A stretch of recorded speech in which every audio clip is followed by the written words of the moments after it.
Hello everyone, this is your biology teacher from NVN School Bhaduki. Welcome back to your next video lecture of your chapter 8th, and the topic is cell. In last video we had discussed about the cell discovery and cell theory. Today I am going to discuss about the type of the cells on the basis of their shape and the size and the internal architecture.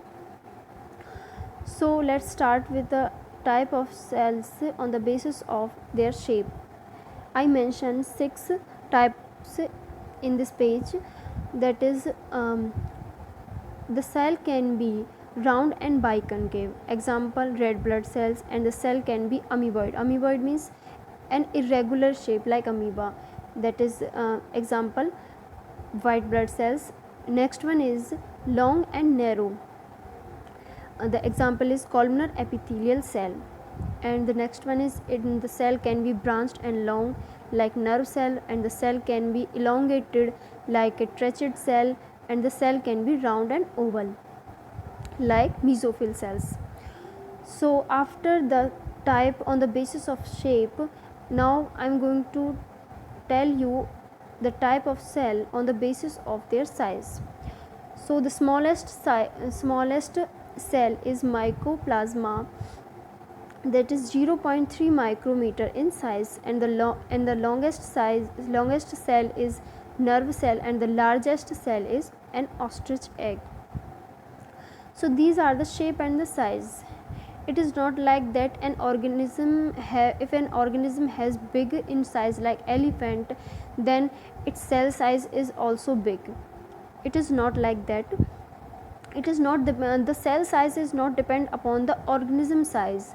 It is depend upon the it is not depend upon the size. It is naturally that it is depend upon the family and the species that an organism had. So after the cell shape and size, I am going to tell about the two main type of cell, that are prokaryote and eukaryotic cell on the basis of their internal organization. That I had told you in last lecture, that the major type of the cell, prokaryotic cell and eukaryotic cell. So today I am start with prokaryotic cell. There are many examples of prokaryotic cell like bacteria, blue green algae, prepyellow, mycoplasma. There are example of prokaryotic cell. So here some characteristics about prokaryotic cells, that all have a cell wall surrounded cell membrane. Means all the prokaryotic cells having the cell wall present in outside that surround the cell membrane. Next one is filled with cytoplasm. Means obviously cell membrane, if there is cell membrane present, and so inside it contain cytoplasm. And the next one is true nucleus is absent. It means what is true nucleus? True nucleus means the genetic material is surrounded by a membrane and it is a specialized organelle in the form of a special organelle, but true nucleus is absent in prokaryotes.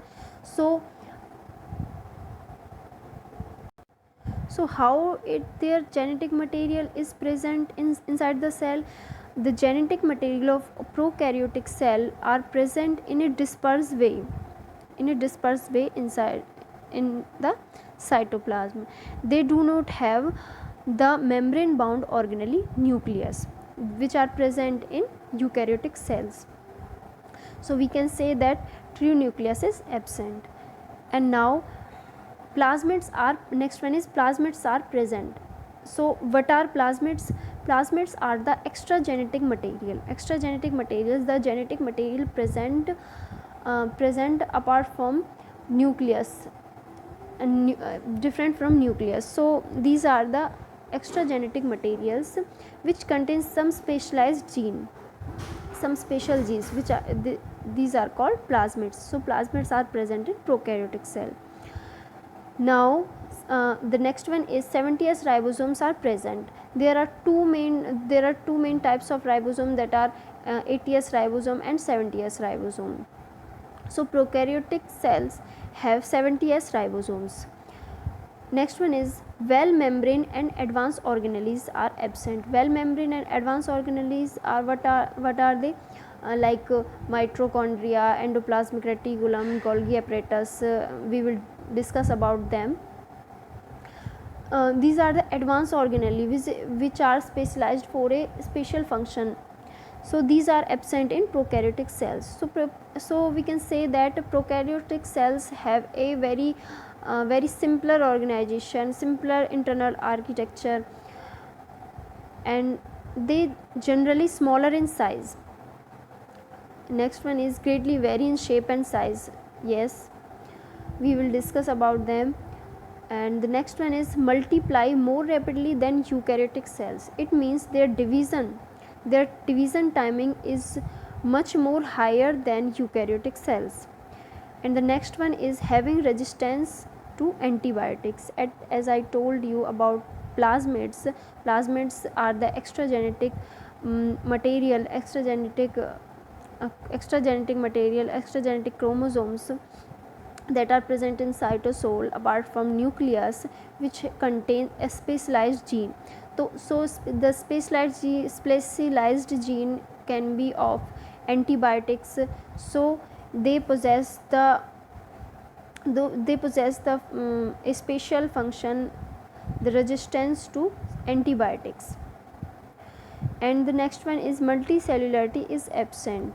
The prokaryotic cells are independently they have a independent single cell organization.